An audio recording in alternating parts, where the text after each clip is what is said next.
सम्मानीय मंचासी व्यक्तित्व का पटका पहना कर को दक्षिणा देकर के स्वागत करें। अर्जुन के पौत्र थे और अभिमन्यु के पुत्र जिस समय घर में थे त्रागे में, तो आप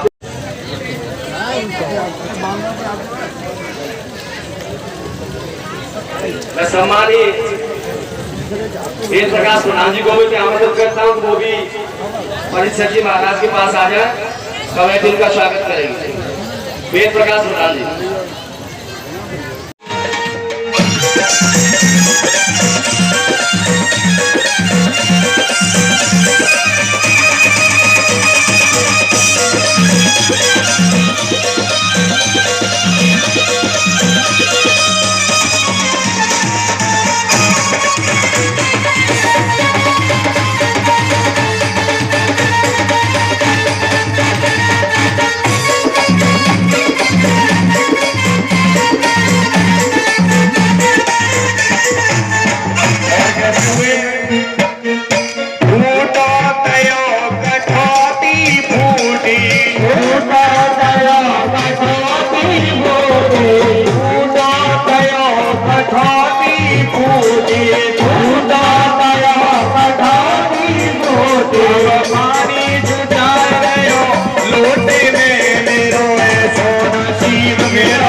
उन सौ मिलियों अकेले में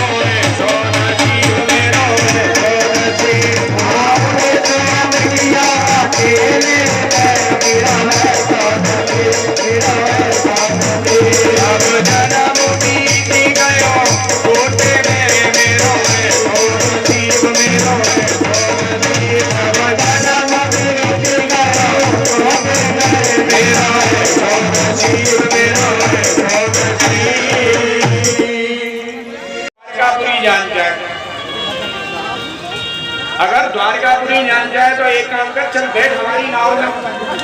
सुदामा जी चुप है, कछु नहीं बोले। नाविक जो भगवान कृष्ण बने हुए थे उन्होंने कही कि सुदामा बैठ हमारी नाव में, फिर चुप है गए। तीसरी बार ये कही चल बैठ हमारी नाव में, सुदामा जी फिर चुप है गए। नाविक ने कही ओ बता इतनी देर से चुप क्यों है, बैठे क्यों ना है?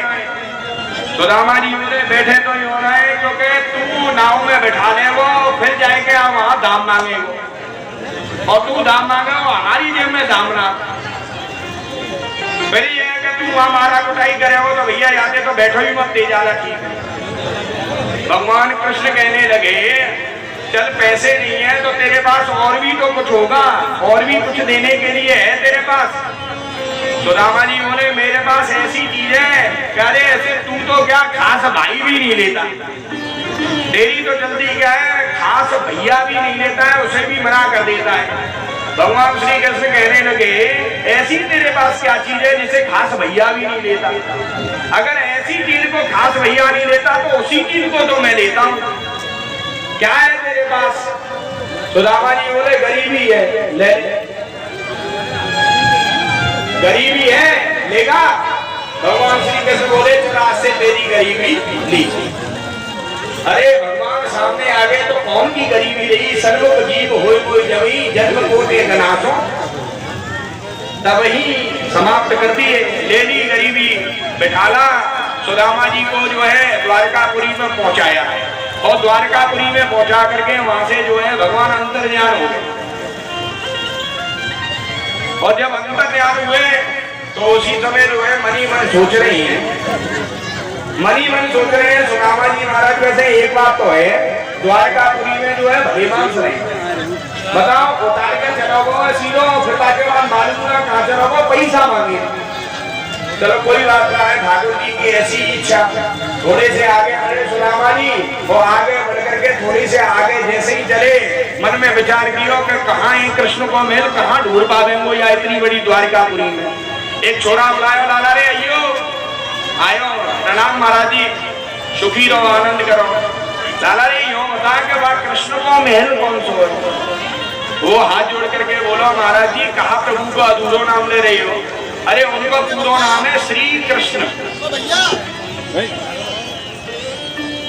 उनको पूरा नाम है श्री कृष्ण। सुदामा जी बोले हमें ये तो मालूम है कि थोड़ा तो पैसा बढ़ जाए तो श्री लग जाए, कोई बात ना। लाला रे श्री कृष्ण को महल कौन सो? महाराज जी और सूझे चले जाओ, इधर ही आगे चल करके महल मिल जाओ। आगे और बड़े दूसरा लाला बुलायो, लाला रे आइयो, यो बता श्री कृष्ण को महल कौन सो है? वो बोला महाराज जी हमारे प्रभु को अधूरो नाम काहे ले? क्या है तेरे प्रभु को नाम? हमारे प्रभु को नाम है श्री कृष्ण चंद्र। सुदामा जी बोले ये तो मालूम है कि दाम बढ़ जाए तो फिर चंद्रू लग जाती है। अब ना तो भैया हम कृष्ण कृष्ण बोलते रहते, पर अब कोई बात ना, चंद्र लग गई होगी तो श्री कृष्ण चंद्र भी कह देंगे।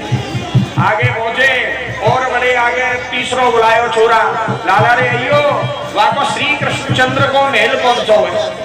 वो बोलो प्रभु हमारे प्रभु को अधूरो नाम मतलब पूरा नाम लो। सुदामा जी बोले यो बता पहले तो कि वाके महल तक तो जैसे कितने मिलेंगे और कितना बड़ा नाम है, तू एक ही बार में भैया बताए दे। भाई समय बोलो हमारे प्रभु को नाम है श्री कृष्ण चंद्र आनंद कंद सच्चिदानंद घन। सुदामा जी बोले चुप है जा, बाबू घाट गए भूल गो, जाए ले चलो आए रो बाबू भूल गो।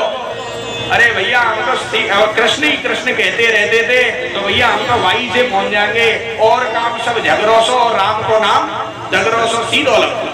इसलिए ये केवल दृष्टांत है कि ज्यादा इधर उधर फंसने की आवश्यकता नहीं है। ज्यादा अच्छे के चक्कर में कहीं आप जो है उस सरल से भी रह जाओ। इसलिए राम जपे राम जपे बाबरे, घोर भव नीर निज नाम निज नावरे, एक ही साधन सब रिद्धि सिद्ध साधरे। तुलसीदास जी ने विनय पत्रिका में लिखा हुआ है राम जपे राम जपे बाबरे, घोर भव नीर निज नाम निज नावरे, एक ही साधन सब रिद्धि सिद्ध साधरे, ग्रह से रोग जो संयम समाधरे, भलो जो है कुछ जो है दाहिनो जो बामरे, राम नाम ही सो अंत सभी तू कामरे। जगन्नाथ वाटिका रही है फूल फल फूल रे, और धुआं को सो धौर अरे देख तू ना भूल रे, राम नाम छाड़ जो भरोसा करे और रे, तुलसी परोसे त्याग मांगे पूर और। राम नाम रूपी मणि रखी हुई है और व्यर्थ में घूम रहा है कि महाराज जी कोई ऐसा मंत्र बताए जो, अरे उससे ज्यादा बड़ा मंत्र कौन सा होगा? राम राम जिस मंत्र को जो है स्वयं शंकर भगवान ने जपा होगा, उससे बड़ा कोई मंत्र नहीं है। इसलिए भैया ज्यादा खटखट में पड़ने की आवश्यकता नहीं है, सीधी रास्ता है, चलो पार हो जाओ। तो सुदामा जी कहते हैं कि भैया मैं तो कृष्ण कृष्ण के ही सहारे पहुंच जाऊंगा। पहुंचे वहां पे और वहां पहुंचने के बाद में द्वारपालों को देखा, द्वारपालों को देख करके कहा, द्वारपालों से प्रणाम किया। द्वारपालों ने महाराज जी प्रणाम, कैसे आना हुआ? द्वारपालों से कह दिया कि एक काम करो, जाकर के अपने राजा कृष्ण से कहो कि उनका मित्र मिलने के लिए आया है। द्वारपाल हंसे कि एक बात है, वैसे मित्र सब लग रहा हुआ, मित्र सब लग रहा हुआ है। दूसरा द्वारपाल बोला एक काम करो, पागल है जान दो। तो सुदामा जी मनी मन सोचने लगे पागल तो तुम यूं कहोगे क्योंकि आज मेरी यह दशा है कि फटी हुई धोती है, इसलिए तुम पागल कहोगे। अगर यहीं पर कोई रथ में बैठ करके आता तो तुम अपने आप दरवाजे खोल देते। तो भैया आज के समय में जो है चमत्कार को नमस्कार है, चमत्कार को नमस्कार है। चाहे जेब में 1 रुपया नहीं हो, जेब में 1 रुपया नहीं हो और घोटू से नीचे कुर्ता पहन जाए तो फिर वहाँ जय हो नेताजी की, जय हो नेताजी की। चाहे ब्राह्मणों को बुला करके जरूर भोजन कराओ, स्वाहा जरूर करवाओ, अगर जो है सुखी रहना है। पूरे घर में जल को छिड़का और इधर सुदामा जी सिंहासन पे बैठे हुए हैं। मनी मन सोचते हैं कि लाला कृष्ण तो चला हुआ, कहीं ये जो सिपाही है ये खड़े करके हल्ला करके नहीं कहते नीचे उतर, पहले ही से नीचे बैठ जाते हैं। कृष्ण आए देखी कि सुदामा नीचे, फिर बैठाया ऊपर बैठा, ले गए, स्नान कराया, नए वस्त्र पहनाए, सैया पे पौड़ाया और सैया पर पौड़ाने के बाद में फिर उनके चरण दबाए। दोनों धर्मों को पूरा कर रहे हैं भगवान। एक तो मित्र का धर्म जो गले लगाया, और आज जो है क्षत्रिय धर्म का भी निर्वाह कर रहे हैं। सो आज लेकर के उन्हें चरण दबा रहे हैं। एक ब्राह्मण देवता मेरे घर पधारे हुए हैं तो उसी समय उनके चरण दबा रहे हैं। चरण दबाए, सैया पे पौड़ायो, भोजन इत्यादि खवाए, कुछ दिन रहने लगे और पूछी हालचाल, लाला ये बताओ सब ठीक है। लेकिन सुदामा जी सब कुछ जानते हुए भी एक भी बार अपने मुंह से ये नहीं कह रहे हैं कि लाला वहां तेरे जो है भाभी और बच्चे जो है भूखे। ऐसे स्वाभिमानी ब्राह्मण थे व्यक्ति। अगर ये कहे तो सुदामा ने जाकर के, जब से सुदामा कृष्ण के यहाँ गए हैं और जब तक लौट के आए हैं तब तक सुदामा ने अपने मुंह से एक भी बार कृष्ण से कुछ मांगा नहीं। कुछ दिन व्यतीत हुए और भगवान श्री कृष्ण ने वही समय जो है सुदामा जी से कही कि भैया जब तू घर से चला हुआ तो हमारी भाभी ने हमारे लिए कछु दया हुआ। सुदामा जी मनी मन सोचने लगे कि वो पुटरिया तो ना दिखाई देगी, तेरे सोने के महल, अरे उसे लेकर के मैं तुझे दूंगा तो ये सब रानियां क्या कहेंगी कि क्या सौगात में मित्र लेकर के आए। लेकिन यही इसी वजह से तो भगवान की पूजा है। भगवान की पूजा इसी वजह से ही है। भगवान कहते हैं मेरे लिए कोई ऊंची नीच नहीं है, मेरे लिए सब बराबर है। और भगवान उसी समय कहने लगे सुदामा जी से, कछु भाभी हमको दियो और सो तुम काहे न देत, चाप कोटरी काक में सो रहो कहे के। काक में जो पोटरी दवाई उसी समय खींच ली भगवान कृष्ण ने, कहिए क्यों ना दे, और लेकर के पोटरी खोली और पोटली खोल करके देखा तो वही टूटे चावल। क्रोध किया, हरी दरिद्रता मैं तुझे चबा जाऊंगा। एक मुट्ठी चावल लेकर के अपने मुख में डाले। भागवत में देखिए, भागवत में कथन आता है कि दूसरी मुट्ठी पे ही रुक्मणी ने हाथ को पकड़ लिया नरोत्तम दास जी की जो कविता है उनमें तीसरी मुट्ठी पे, लेकिन भागवत में जो आता है नियम वो यही है, दूसरी मुट्ठी पे ही रही। तो जैसे ही मुट्ठी एक डाली, कह दिया दरिद्रता में तुझे चबा जाऊंगा, दूसरी मुट्ठी डाली और जैसे ही तीसरी मुट्ठी डालने के लिए हुए, उसी समय रुक्मणी ने आकर के भगवान श्री कृष्ण का हाथ पकड़ लिया। प्रभु ठहरो, इस तीसरी मुट्ठी को लेकर के इन्हें 3 लोक का स्वामी बना दोगे तो फिर मुझे इनके संग में जाना पड़ेगा। क्यों? क्योंकि उनकी पत्नी कौन है? लक्ष्मी।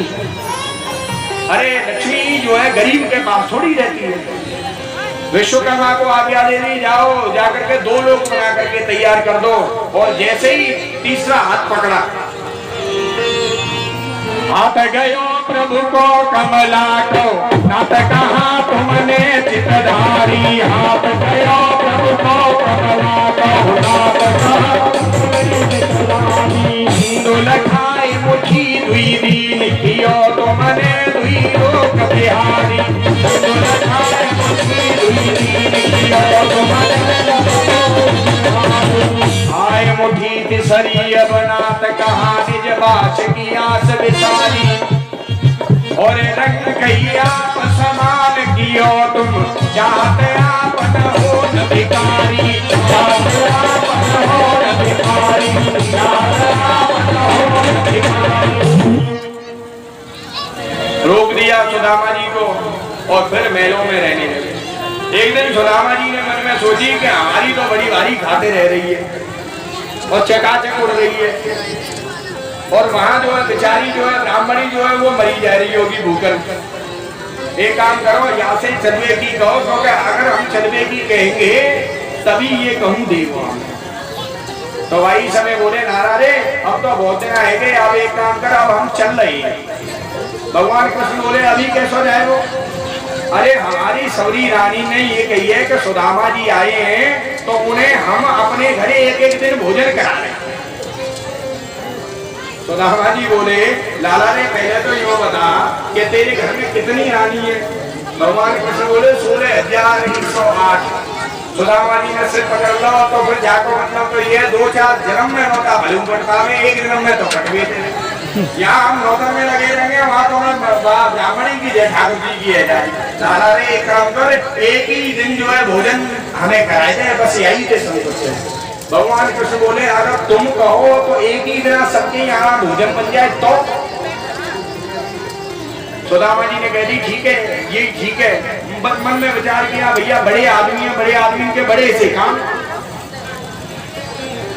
भोजन बना और भोजन बनने के बाद में भोजनशाला में सुदामा जी गई और सुदामा जी ने जाकर के एक थाली ली और थाली लेकर के हाथ जोड़ करके ठाकुर जी को भोग लगाया। और तदीयम वस्तु गोविंद तुभ्यमेव समर्पयेत एतानि सम्मुखो भूत्वा प्रसीदत परमेश्वर। और जैसे ही आंख खोल करके देखो तो वह थाली में कच्छु नहीं। दूसरी थाली उठाई, दूसरी थाली उठा करके फिर प्रार्थना करी, तदीयम वस्तु गोविंद तुभ्यमेव समर्पयेत। जैसे ही आंख खोली तो बाबू थाली में कच्छु। सुदामा जी मन में सोच में लगे तो जाकर मतलब ये धीमे धीमे सगरी जो है थाली साफ हो जाएंगी और ये रानी मोह भट्टो समझेंगी और मेरे मुंह तक कछू ना जाए। समय व्यतीत हो गया।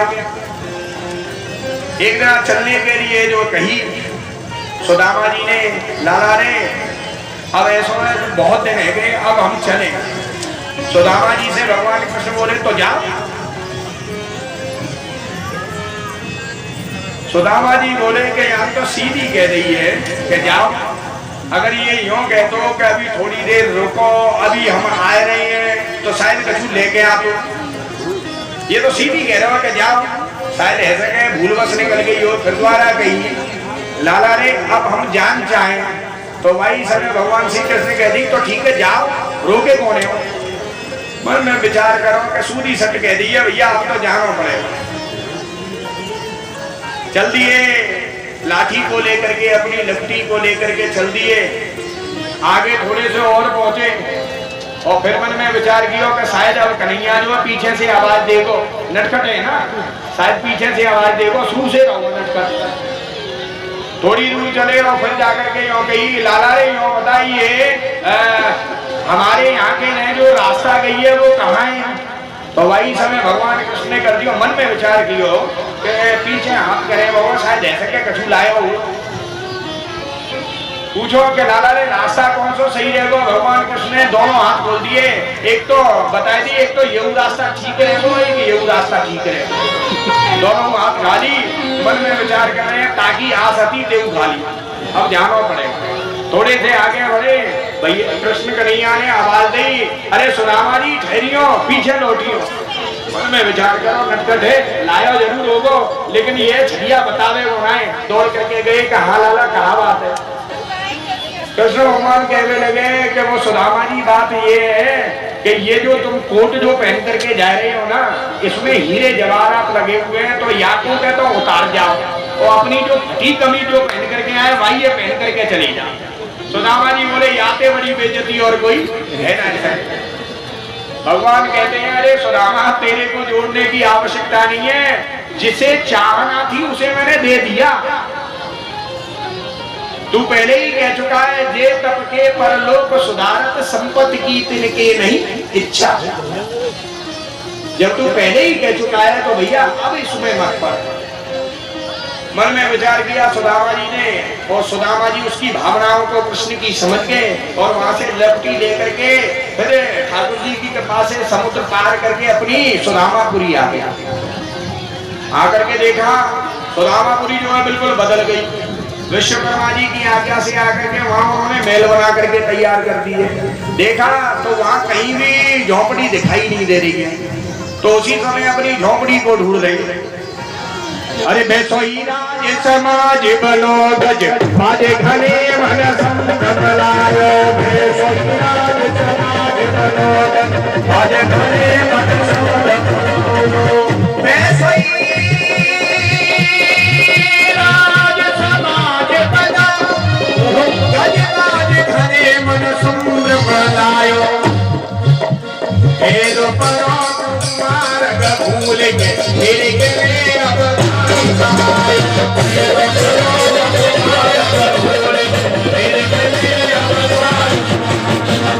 कौन बिलो के देखो मन लोचन सोचत ही सब गाम मजाए। पूछत पांच फिरे चहु अरे झोपड़ी को खोज नपायो। झोपड़ी को खोज नपायो। झोपड़ी को खोज नपायो। एक लाला बुलायो, झोपड़ी कहीं भी नहीं मिल। लाला रे इधर आइयो। आयो महाराज जी प्रणाम। यो बता लाला ये कौन सी जगह है? माने कही कि महाराज जी ये तो सुदामापुरी है। सुदामा जी मन में सोच रहे लगे नाम तो मेरा ही ले रहा हूँ। लाला रे यहाँ एक झोपड़ी है कि महाराज जी बाकी पकड़ो ना। अच्छा तो ये बता सुदामापुरी है तो वो सुदामा जी यहाँ के राजा है कि? हाँ राजा है। क्या राजा है यहाँ पे कि नहीं? महाराज जी को तो अपने मित्र से मिलने के लिए गए। सुदामा जी मनी मन सोच पे लगे सबरी बात हम पे ही घट रही है। देख रहे हैं एक बड़े से महल के सामने पहुंचे और वहां जाकर के जैसे ही खड़े होकर के देखते हैं तो सुशीला ऊपर खड़ी हुई। देख करके उसी समय थालों में पूजन सामग्री सजा करके नीचे उतर करके आई। आकर के सबसे पहले जो है पूजन किया और पूजन करने के बाद में चरण स्पर्श किया और चरण स्पर्श करके सुशीला ने कही उसी समय कि हे स्वामी आपको इतने दिन हो गए वहां पर जाए हुए। सो ही सुदामा जी 10 कदम पीछे हट गए। क्या बताओ दूसरे के पति को पति कहती है? अरे तुम तो पटंबरी ओढ़ हो किनारीदार, दूसरे के पति को पति कहती है। सुशीला मन में सोचते रहेंगे कि बताओ अभी द्वारकापुरी से आए हो, ये तो मुझे पहचान भी नहीं है। क्यों? क्योंकि आज जो सुशीला है सुसज्जित है, आभूषणों से सुसज्जित है, सब कुछ आ गया। तो कैसे सुदामा जी पहुंचाने? सुशीला सब कुछ गहने आभूषण उतार करके फेंक दिए कि मुझे कुछ नहीं चाहिए, मुझे तो केवल अपने स्वामी का प्रेम चाहिए, किसी भी तरह से नहीं पहचानने हैं। तो सुदामा जी के पास गई और जाकर के कही कि स्वामी अगर मैं अपने गरीबी की अगर एक कोई बात बताऊं तो आप पहचान लोगे? सुदामा जी बोले अरे गरीबी की बात केवल मेरे और मेरी पत्नी के किसी और व्यक्ति को नहीं मालूम थी। मेरे और मेरी पत्नी के अलावा पड़ोसी तक को मेरी नहीं मालूम थी। ऐसी थी सुशीला। इसी वजह से तो यह कोई भी अगर व्यक्ति के पास दुख आवे तो उसे केवल परमात्मा से जरूर जाकर के प्रार्थना करो। अगल बगल पड़ोसी से अगर करोगे तो केवल हंसी उड़ाने के अलावा वो कुछ नहीं करेगा। रही मन मनहू की व्यथा और मन ही राखो गोए, और सुनी ठलइए लोग सब सो बात न लइए कोई। रहीमदास जी कहते हैं मन की व्यथा को केवल परमात्मा से जरूर कहो और किसी से कहने की आवश्यकता नहीं है। अगर किसी से कहोगे तो सिवाय हंसी के और कुछ नहीं मिलेगा। उसी समय